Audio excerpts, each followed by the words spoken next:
Moonlit Night and the Lost Souls. Welcome to Ghastly Guide YouTube channel. There are some nights when the moon hangs so bright and full that it feels like a spotlight searching for something hidden in the darkness below.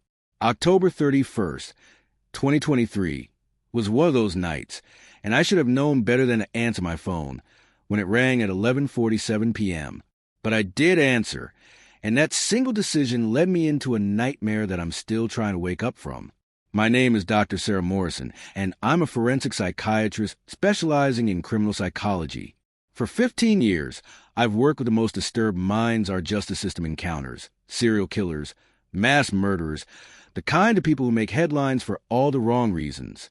I thought I'd seen the absolute worst that human consciousness could produce. I was wrong. The call came from Detective Ray Castellanos with the Pennsylvania State Police. I'd worked with Ray before on several high-profile cases, and his voice usually carried the weary confidence of someone who'd seen it all. But that night, there was something different in his tone, a tremor of uncertainty that immediately put me on edge. "Sarah, I need you out here," he said without preamble. "We got a situation that's, well, it's unlike anything I've encountered in 23 years of police work." "What kind of situation?" I asked, already reaching for my coat. Ray wouldn't call at this hour unless it was urgent. Multiple homicides. 7 victims so far, all found in and around an abandoned psychiatric facility called Moonhaven Sanitarium. The place has been closed since 1987, but someone's been using it recently. The crime scenes are... He paused, and I could hear him take a shaky breath. "Sarah, these aren't normal murders. There's something ritualistic about them. Something that goes beyond typical serial killer behavior. Moonhaven Sanitarium." I knew the name from my research into the history of psychiatric treatment in America.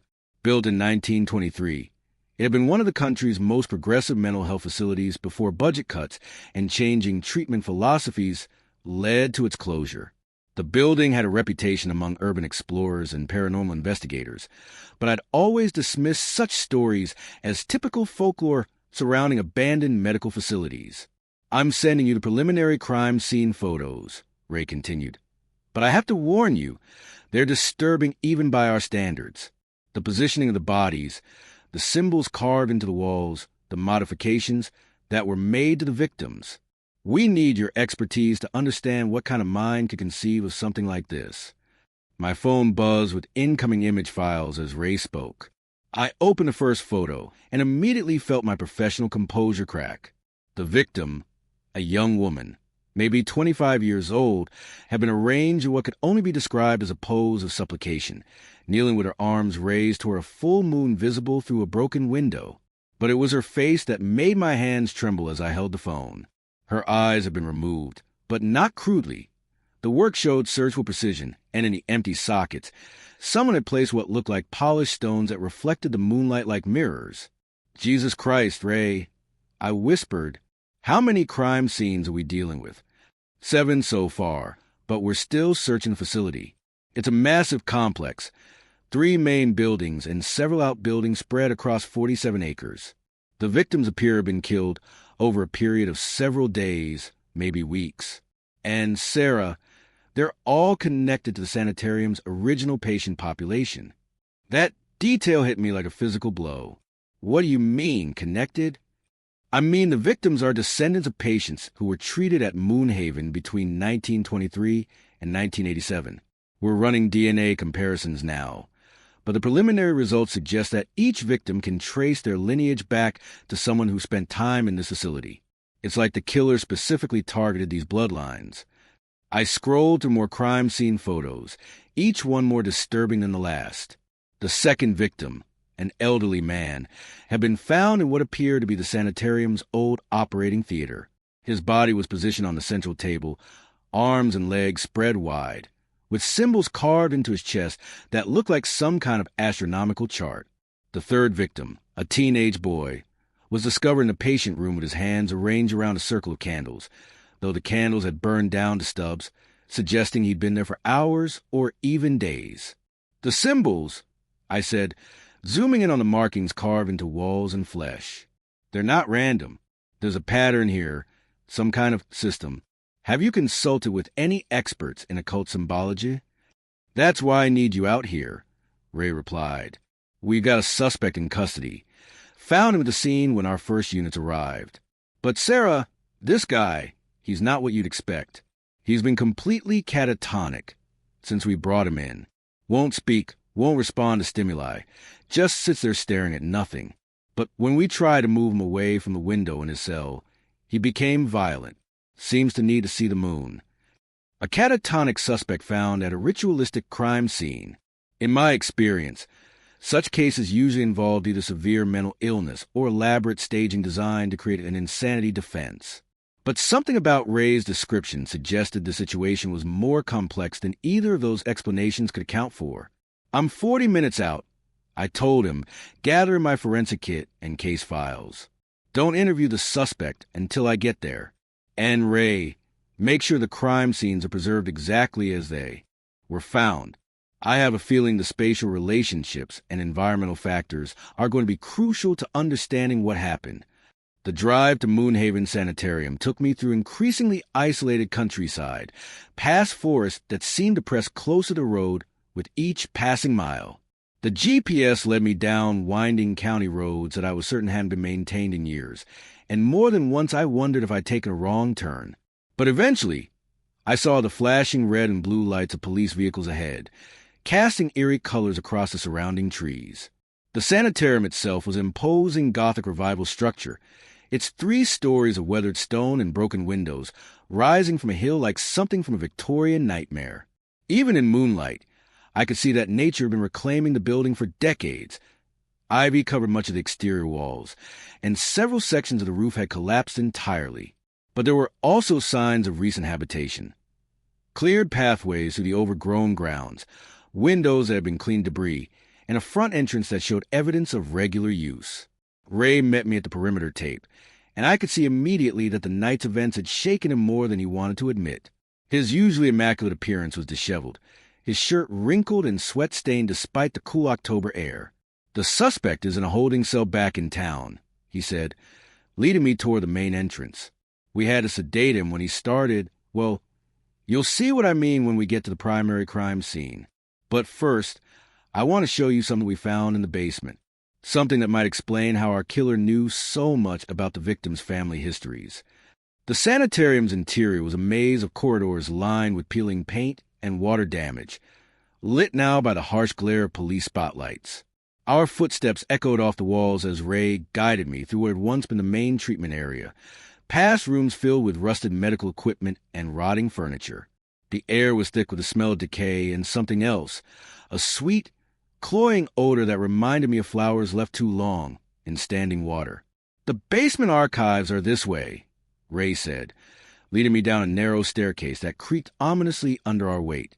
When Moonhaven closed, they left behind all their patient records, thousands of files dating back to the 1920s. Our killer didn't just know about these families' connections to the sanitarium. He had access to detailed psychiatric evaluations, treatment histories, even family trees that the hospital maintained for genetic research. The basement was a labyrinth of storage rooms and mechanical spaces, but one area had been converted into what could only be described as a research center. Tables were covered with patient files organized by family name, and the walls were covered with genealogical charts that traced bloodlines from the sanitarium's original patients down to the present day. Red circles marked the names of the 7 victims, but there were dozens of other names highlighted in different colors, creating a complex web of interconnected families.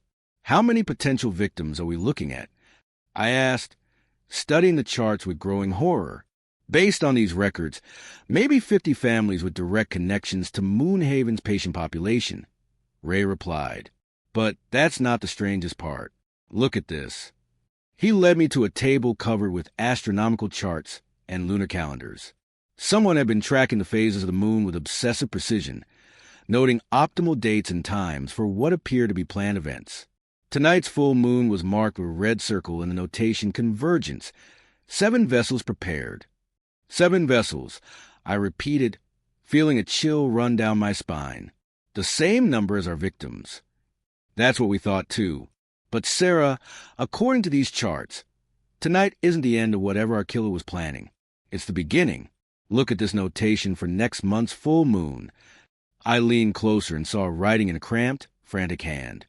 First gateway open, remaining bloodlines to be cleansed, the lost souls return. Ray was right. We weren't dealing with the aftermath of a completed crime spree. We were looking at the opening phase of something much larger and more disturbing. And somewhere in a holding cell back in town, our catatonic suspect was sitting in silence, waiting for something that would arrive with the next full moon. As we prepared to leave the basement archives, I noticed something that made my blood freeze. Pinned to one wall was a staff photograph from Moonhaven Sanitarium, dated 1962. The faces were old and faded, but one figure in the back row looked disturbingly familiar. It was a young man, maybe 25 years old, with the same facial structure and build as the suspect Ray had described. But that was impossible. If the photograph was genuine, the man in the picture would be nearly 90 years old by now. Our suspect was described as being in his 30s at most. I took a photo of the staff picture with my phone, making a mental note to run facial recognition analysis as soon as possible. But as we climbed the stairs back to the main level, I couldn't shake the feeling that we were dealing with something that went far beyond the scope of normal criminal psychology. The moonlight streaming through the sanitarium's broken windows seemed brighter now, more intense, as if the lunar cycle itself was somehow connected to the horrors that had unfolded in this place. And somewhere in the darkness beyond our police lights, I had the distinct impression that we were being watched by eyes that had been waiting decades for this particular night to arrive. The drive back to the county jail took us through the same winding roads, but now they seemed different somehow, more isolated, more threatening. The trees pressed closer to the asphalt, and several times I could have sworn I saw figures standing just beyond the reach of my headlights, watching our convoy of police vehicles with patient, unblinking eyes. Ray had been quiet during the ride, lost in thought as he processed what we discovered at the sanitarium. I used the time to review the crime scene photos more carefully, looking for patterns and connections that might explain the ritualistic nature of the murders. What I found only deepened my confusion and growing sense of dread.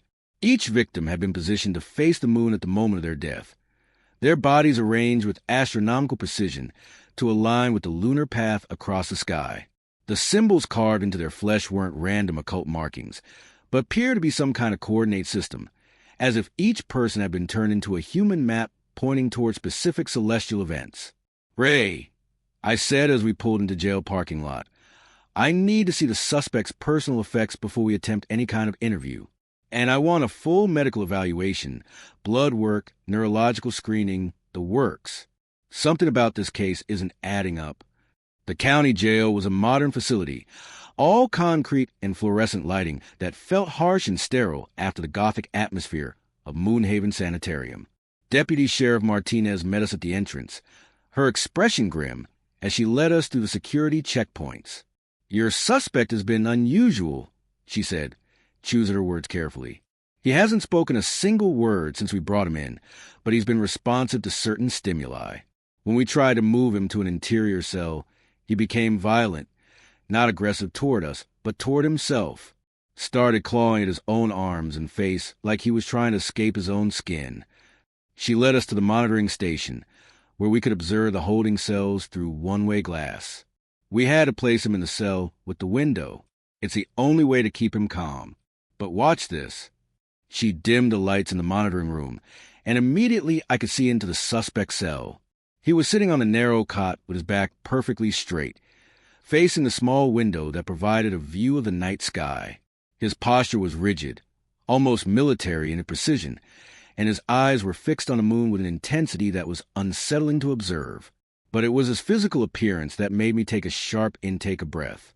Ray had described him as being in his 30s, but the man I was looking at could have been anywhere from 25 to 60.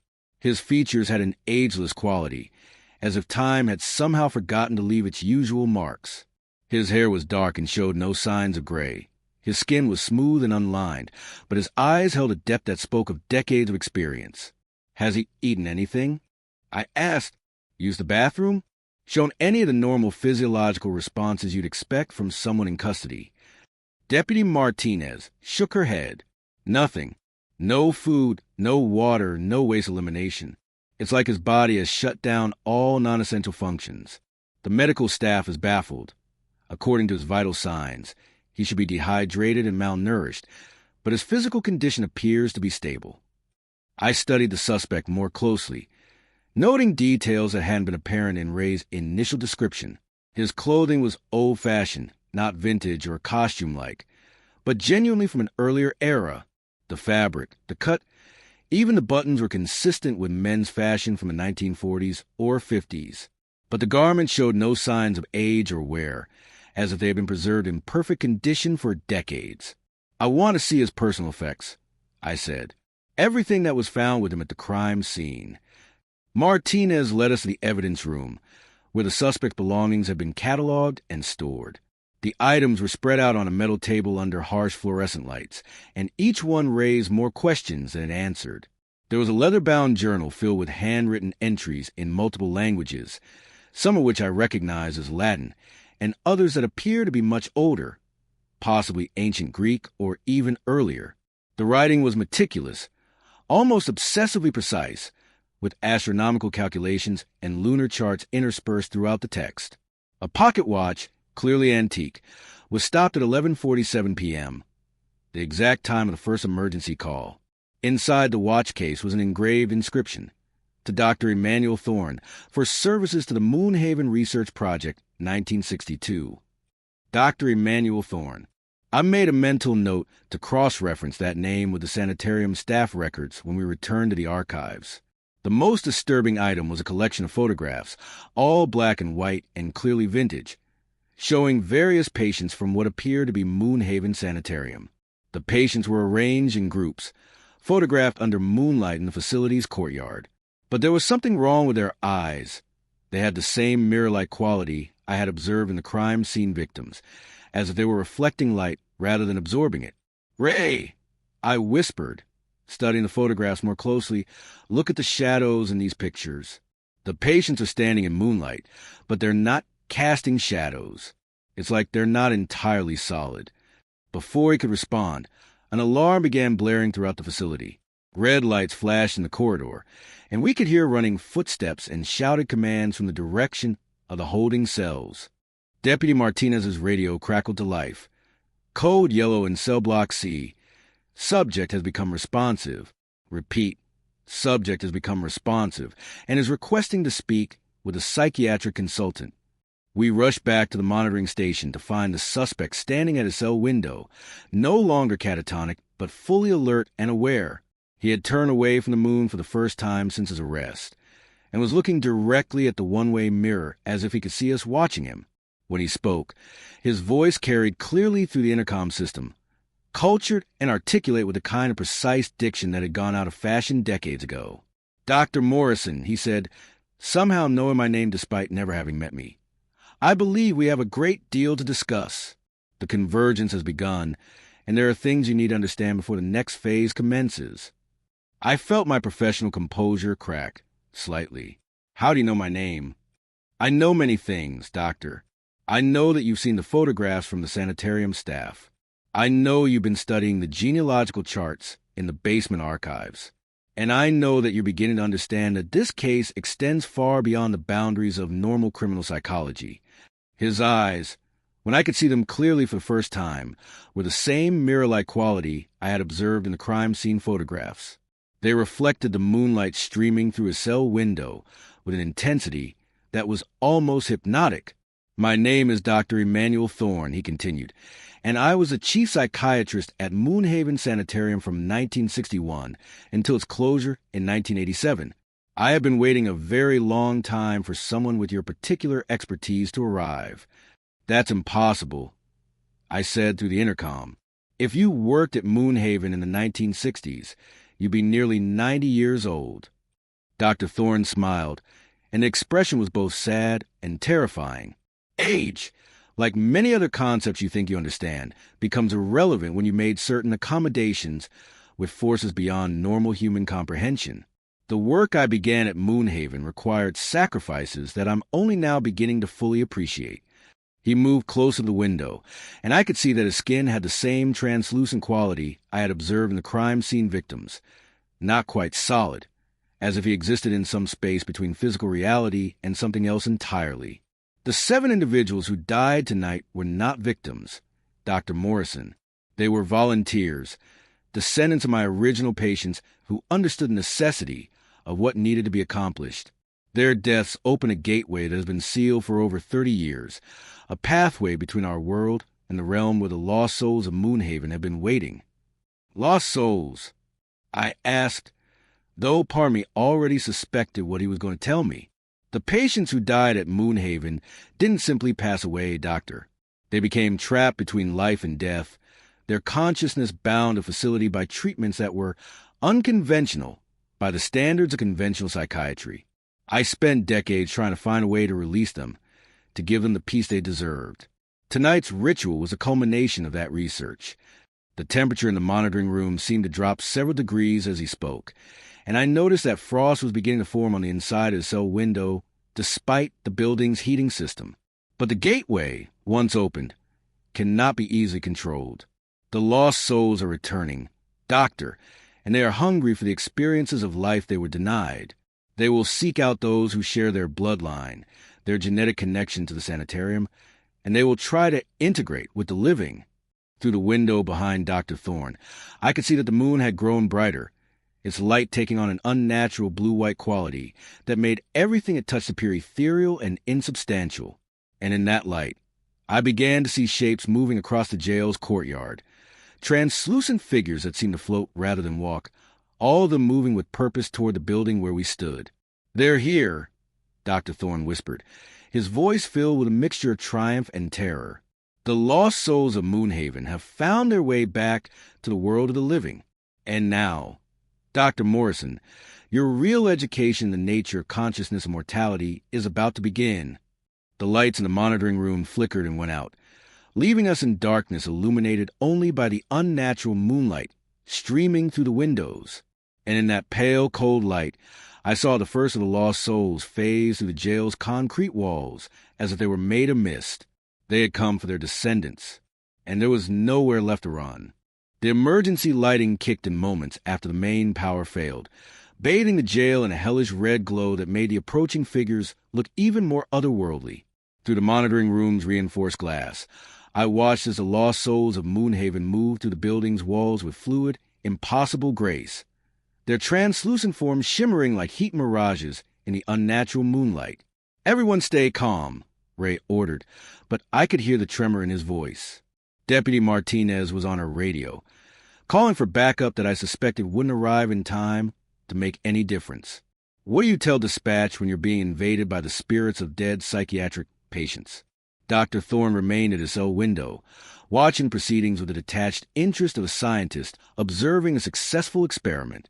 "They're drawn to the bloodlines," he said, his voice carrying clearly through the intercom despite the chaos erupting around us. "Each soul is seeking the descendant of their original host family. The integration process requires genetic compatibility." "Integration?" I asked, though I was beginning to fear what the answer might be. "The lost souls have been trapped in a state between life and death for decades. They need living vessels to complete their journey to full consciousness. The descendant families provide that opportunity, bodies with the proper genetic markers to accept spiritual inhabitation." One of the approaching figures had reached the monitoring room's exterior wall. As I watched in horror, it began to seep to the concrete like smoke, its form becoming more solid with each passing second. It was a woman, perhaps in her 40s, wearing what appeared to be a hospital gown from the 1960s. Her eyes were the same mirror-like silver I had observed in the crime scene photographs, and when she looked at me, I felt a chill that went deeper than temperature. "Dr. Morrison," she said, her voice echoing as if she were speaking from inside a vast cavern. "You carry the bloodline of patient 247, Margaret Morrison, admitted to Moonhaven in 1958 for treatment of acute melancholia. I am that patient, and I have been waiting so very long to come home." The revelation hit me like a physical blow. Margaret Morrison, my grandmother, who had died when I was 12 years old. She had always been secretive about her past, and my family had attributed her periodic episodes of depression and anxiety to wartime trauma. But now I understood the truth. She had been a patient at Moonhaven Sanitarium, subjected to whatever experimental treatments Dr. Thorne had been conducting there. "That's impossible," I whispered, backing away from the approaching spirit. "My grandmother died of natural causes in 1995. She was never a patient at any psychiatric facility."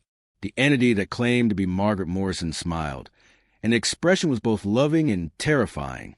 "Your grandmother was discharged from Moonhaven in 1959, but a part of her never left.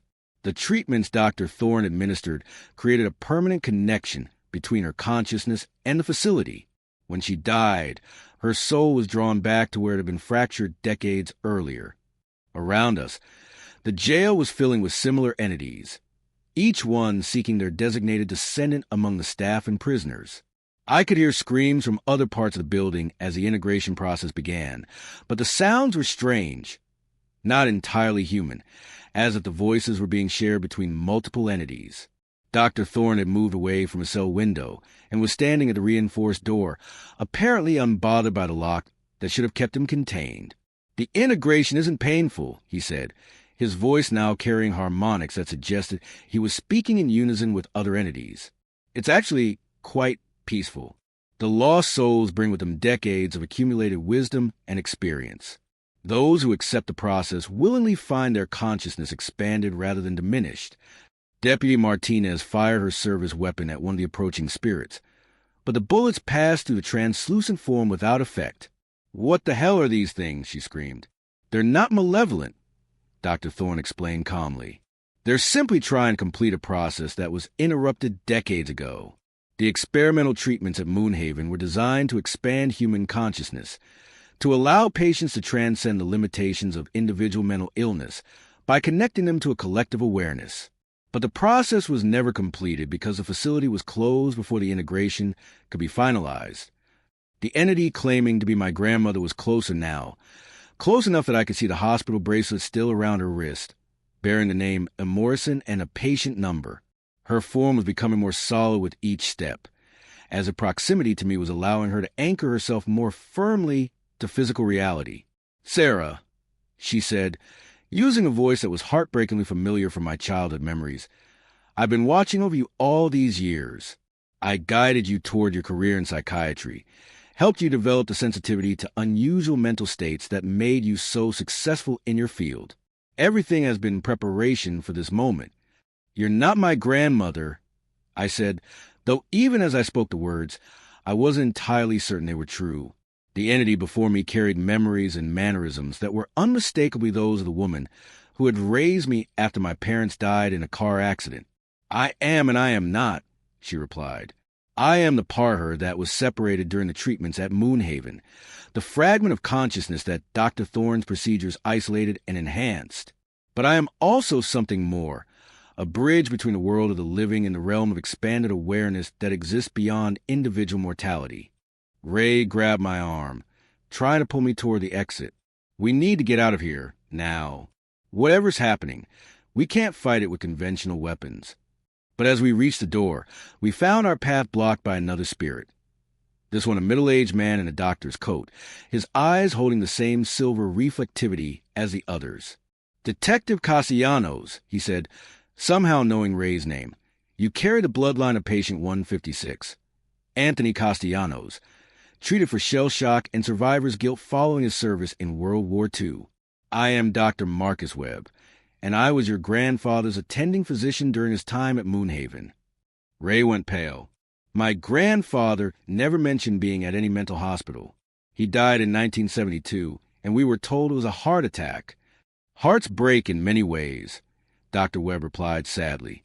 "Your grandfather's treatment was successful in alleviating his psychological trauma, but also created the same spiritual fragmentation that affected all of our patients. The part of him that sought healing became separated from the part that carried his wartime experiences. I've been caring for that separated fragment for over 50 years, waiting for the opportunity to reunite it with his bloodline. Throughout the jail, the integration process was accelerating. I could see through the monitoring room windows that other spirits had found their target descendants among the prison population and staff. The process appeared to be voluntary on some level, Those who resisted the approach of their ancestral spirits seemed able to do so, at least temporarily. But those who accepted the encounter began to change in ways that were both fascinating and horrifying from a psychological perspective. Their eyes took on the same silver reflectivity as the spirits, and their movements became more fluid and coordinated. When they spoke, it was with multiple voices harmonizing together, as if they were channeling the combined consciousness of both their living selves and their spiritual counterparts. The expansion of awareness comes with responsibilities, Dr. Thorne explained, his form now clearly visible despite the locked cell door that should have contained him. Those who undergo integration become bridges between dimensions of consciousness. They retain their individual personalities, but they also gain access to the accumulated experiences of their spiritual partners. The entity of my grandmother was directly in front of me now, her translucent hand extended in invitation. You have a choice, Sarah. You can resist the integration and remain trapped in the limited perspective of individual consciousness, or you can accept the expansion and become part of something infinitely larger and more meaningful. I looked at Ray, who was facing his own decision, as Dr. Webb waited patiently for his response.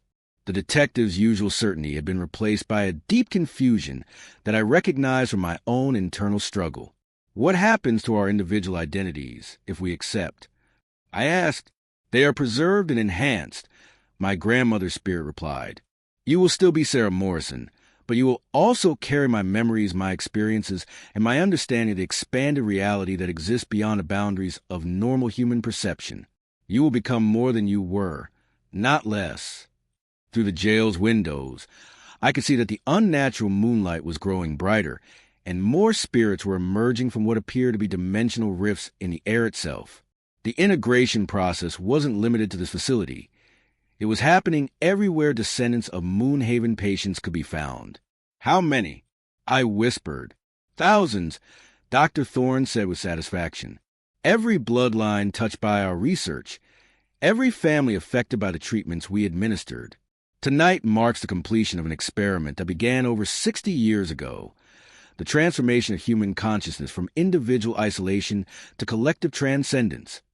The choice was mine to make, but I was beginning to understand that it wasn't really a choice at all. The spirits of Moonhaven had been patient, but they would not be denied. The integration would happen with or without my consent, but acceptance would make the process easier for everyone involved.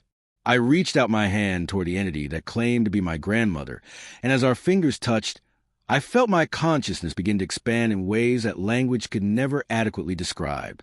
The integration had begun, and there was no going back.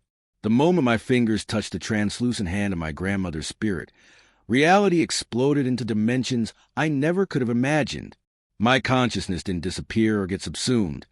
Instead, it expanded like a flower blooming, suddenly encompassing not just my own memories and experiences, but those of Margaret Morrison, patient 247, who had undergone Dr. Thorne's experimental treatments in 1958. I could see through her eyes as a young woman, terrified and confused, being admitted to Moonhaven Sanitarium for what her family had been told was a brief rest cure for nervous exhaustion.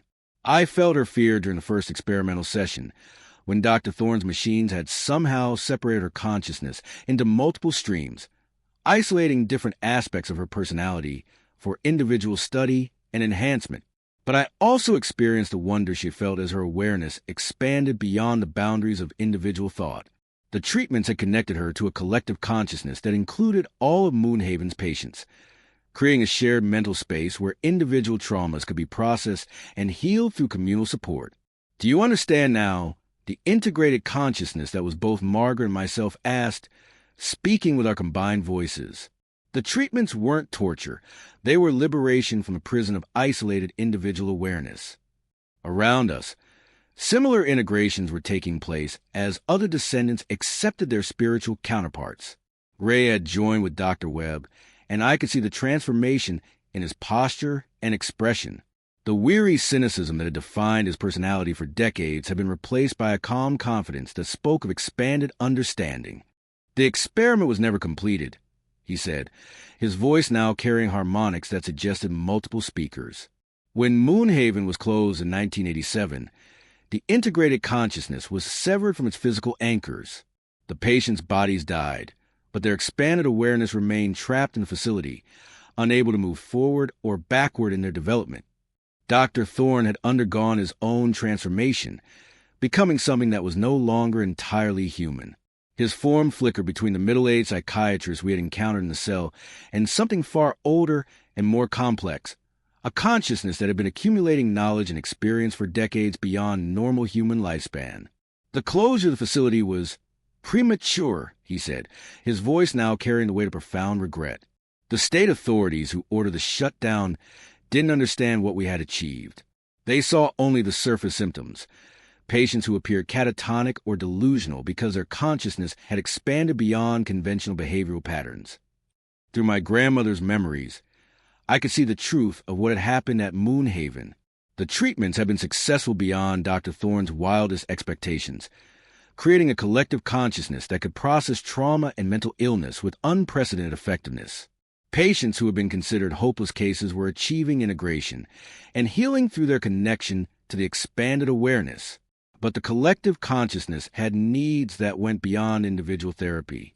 It required continued growth and development, new perspectives and experiences to incorporate into its ever-expanding understanding.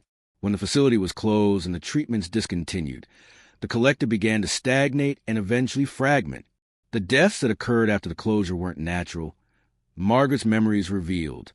The patients who had achieved integration couldn't survive disconnection from the collective consciousness. Their individual minds, having been expanded beyond normal human capacity, simply couldn't function in isolation. And now you're trying to recreate that collective consciousness using the descendants, I said, understanding finally dawning. Not recreate, Dr. Thorne corrected. Complete. The original collective consciousness never died. It was merely suspended, waiting for the opportunity to continue its development. The bloodline connections provide the genetic and spiritual links necessary to re-establish the network. Through the jail's windows, I could see that the integration process was spreading far beyond our immediate location. The unnatural moonlight had expanded to cover what appeared to be a radius of several miles, and within that illuminated area, thousands of spirits were reuniting with their descendant families. But the integration wasn't uniform or completely voluntary. Some descendants were resisting the process, and their rejection was creating distortions in the collective consciousness that manifested as violent conflict between the living and the spirit entities. The resistance is understandable but ultimately counterproductive, Dr. Thorne explained, observing the distant conflicts with scientific detachment. Those who refuse integration remain trapped in individual consciousness, but they're now surrounded by beings who operate from collective awareness. The cognitive dissonance creates psychological stress that manifests as aggression and paranoia. Through my expanded awareness, I could perceive the resistors as isolated points of individual consciousness surrounded by the flowing network of integrated minds. They appear to be fighting for their individual identity, but from the perspective of collective, their struggle looked like cells rejecting beneficial treatment, immune systems attacking their own healing. The pain they're experiencing is real, Margaret's consciousness whispered through our shared awareness, but it's the pain of a caterpillar resisting its transformation into a butterfly. Individual identity feels like death when you're being asked to become something larger. I watched through the jail windows as the conflicts intensified. In the distance, I could see emergency vehicles racing toward locations where the resistance was strongest, but their flashing lights seemed dim and ineffective against the overwhelming moonlight that now dominated the landscape. How many will resist? I asked Dr. Thorne, though I suspected I already knew the answer. Most of them, initially, he replied with profound sadness. Human consciousness has been trapped in individual isolation for so long that collective awareness feels like annihilation rather than expansion. But the process is irreversible now. The gateway between dimensions has been permanently opened, and the lost souls have tasted the possibility of completion. Through my grandmother's memories, I could see the original patients of Moonhaven, as they had been in life, broken, traumatized individuals who had found healing through connection to something larger than themselves. Their integration hadn't diminished their personalities. It had given them access to strength and wisdom they could never have achieved alone. But I could also see the darker aspects of what had been done to them. The treatments had been experimental, conducted without full informed consent, and many patients have been unable to handle the sudden expansion of their consciousness. Some had retreated so deeply into the collective awareness that they lost the ability to function as individuals at all. The early failures were regrettable, Dr. Thorne admitted, sensing my growing understanding of the ethical complexities involved. We were pioneering entirely new territory in consciousness research. But each failure taught us how to refine the process, how to achieve integration without losing individual identity entirely. And now you're applying those lessons to the descendants without their consent, I said, feeling the collective consciousness recoil slightly from my accusation. Consent, Dr. Thorne mused, is a concept that becomes meaningless when applied to consciousness expansion. How can individual awareness consent to something it cannot comprehend? It would be like asking a single cell to consent to becoming part of a larger organism. Around us, the integration process was reaching its conclusion. Those descendants who had accepted their spiritual counterparts were beginning to link together into a network of shared consciousness that spanned the entire Moonlit area. I could feel their thoughts and experiences flowing through collective awareness, like streams joining a vast river.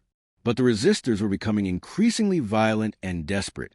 Through our expanded perception, we could see them attacking not just the spirit entities, but anyone who had undergone integration, as if the very existence of collective consciousness was a threat to their individual identity. They're not entirely wrong, Margaret's consciousness admitted through our shared awareness. The expansion of consciousness does represent a form of death for a purely individual identity, but it also represents a birth into something infinitely larger and more meaningful. Deputy Martinez had been one of the resistors, but now I could see her wavering as her ancestral spirit, a young woman who had been treated at Moonhaven for postpartum depression in 1971, approached her with infinite patience and compassion. Maria, the spirit said, using a name I hadn't known Martinez carried.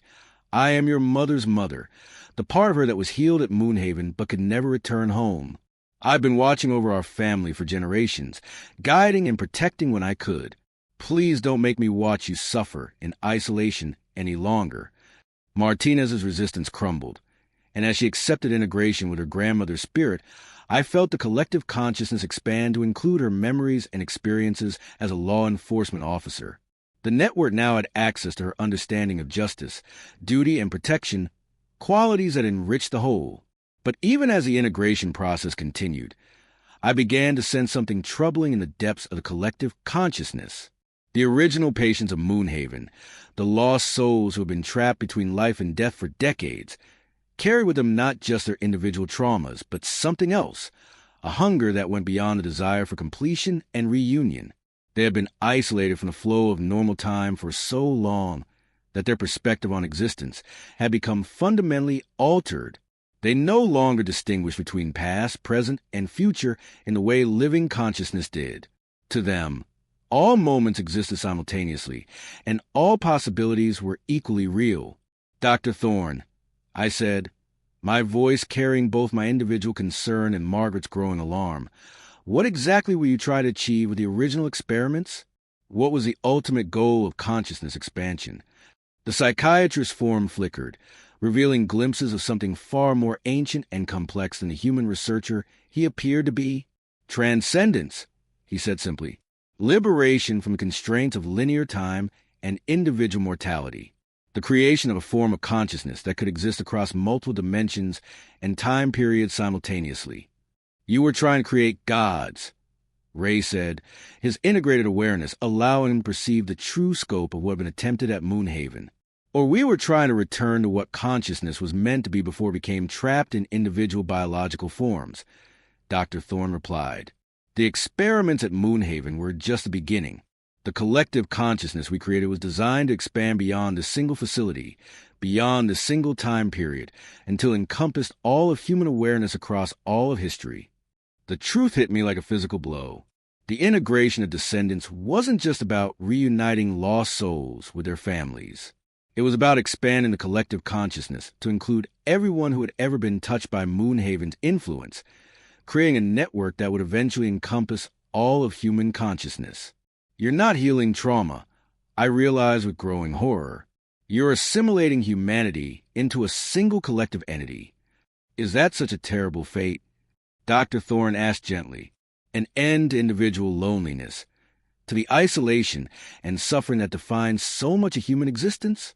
Perfect understanding and empathy, shared knowledge and experience, the elimination of conflict through unity of purpose. Through the collective awareness, I could feel the seductive pull of his vision, a world without war, without hatred, without the misunderstandings and miscommunications that created so much human suffering. But I could also sense what would be lost, the diversity of thought and experience that came from individual consciousness, the creative friction that arose from different perspectives, the very essence of what made humans uniquely adaptable and resilient. The choice is no longer individual, Margaret's consciousness whispered through our shared awareness. The collective has reached critical mass. It will continue to expand whether we guide it or not. The question is whether we help shape what it becomes or let it develop without conscious direction. Outside the jail, the moonlight was beginning to fade as dawn approached. But the collective consciousness that had been awakened during the night would not fade with the darkness. It would continue to grow and expand, drawing in more descendants, more families touched by the legacy of Moonhaven Sanitarium. And at the center of it all, the lost souls of the original patients would finally have their completion, not just individual healing, but the transformation of human consciousness itself into something that had never existed before on Earth. Whether that transformation would be humanity's salvation or its doom remained to be seen. But one thing was certain. The age of individual human consciousness was coming to an end, and what emerged from the moonlit night would reshape the world in ways that none of us could fully comprehend. As the sun rose over the expanded network of integrated minds, I realized that I was no longer just Dr. Sarah Morrison, forensic psychiatrist. I was part of something vast and growing, a collective consciousness that spanned generations and would soon span continents. The lost souls of Moonhaven had found their way home at last, and they had brought all of us home with them.